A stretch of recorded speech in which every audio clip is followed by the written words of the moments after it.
ढोलकपुर नामक गांव में एक बहुत पुराना घर था। उस घर को सब लोग भूतिया और अपशगुनी कहते थे, क्योंकि जो भी वहां रहने आता उनकी किसी न किसी कारण मृत्यु हो जाती। इसलिए वो घर खरीदने के लिए कोई भी तैयार नहीं होता था। एक बार उमेश नाम के आदमी ने उस घर को बहुत ही सस्ते दाम में खरीद लिया और अपने बेटे दीपक के साथ सारा सामान लेकर वहां रहने आ जाता है। घर में आने के 1-2 दिन में ही उमेश को अपने आसपास अजीबोगरीब घटनाएं होने का एहसास होने लगा। पहले तो इसे वो नजरअंदाज करता रहा, लेकिन घर में जब उसे किसी की मौजूदगी का एहसास होने लगा तो वह सतर्क हो गया। एक दिन दीपक दौड़ता हुआ उमेश पास आया और कहने लगा कि वॉशरूम में अचानक पानी बंद हो गया और उसने वहां सफेद कपड़े में एक औरत को देखा। इतना कहते कहते दीपक अचानक चुप हो गया और उमेश की ओर उंगली दिखते हुए कहने लगा, पापा वो औरत आपके पीछे खड़ी है। इतना कहकर दीपक डर से चीखने लगा। उमेश दीपक को गोद में उठाकर उसी वक्त घर से निकल गया। दीपक बहुत सहम गया था, तो उसका डर भगाने के लिए उमेश ने उसके लिए एक कुत्ता खरीदा और साथ लेकर दोनों घर आ गए। एक रात बहुत तेज बरसात में जब अचानक घर की बिजली चली गई, उमेश ने घर से बाहर देखा तो आसपास के सभी घरों में बिजली थी सिवाय उसके घर के। तो उसे लगा कि जरूर पावर सप्लाई में गड्ढवड्डी हुई होगी। इतने में उमेश को दीपक के जोर से चिल्लाने की आवाज आती है। उमेश दौड़ता हुआ टॉर्च लेकर उसके पास जाता है। दीपक को दोबारा से घर में वो औरत दिखाई देती है।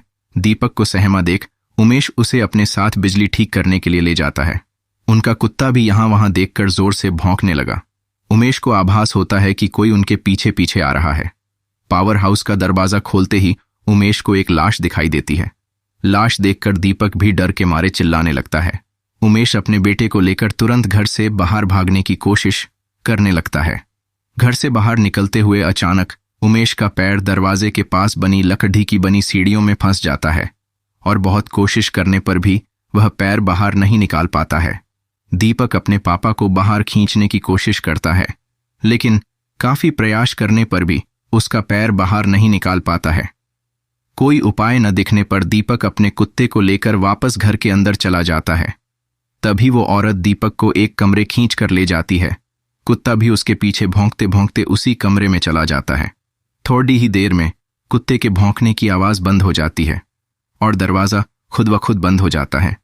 वहां उमेश भी करीब 15 मिनट तक कोशिश करने के बाद अपना पैर बाहर निकालने में सफल हो जाता है।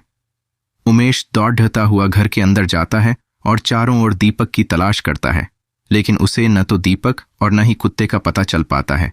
बहुत ढूंढने पर जब दोनों ही नहीं मिल पाते, उमेश हार मान लेता है और उनके दोबारा मिलने की आश में वहीं रहने लगता है। कुछ दिन बाद उमेश बिजली ठीक करने वाले इलेक्ट्रिशियन को बुलाता है, लेकिन घर में दाखिल होने से पहले ही वह दरवाजे से ही उलटे पैर वापस लौट जाता है। उमेश के पूछने पर वो कहता है कि आपके घर में एक औरत, एक बच्चा और एक कुत्ते का भूत दिखाई दे रहा है। इलेक्ट्रिशियन की बात सुनकर उमेश उदास हो जाता है। उसे एहसास हो जाता है कि उसका बेटा अब कभी लौटकर नहीं आएगा, जिसके बाद उमेश वो घर छोड़ डटकर चला जाता है और कभी लौटकर नहीं आया।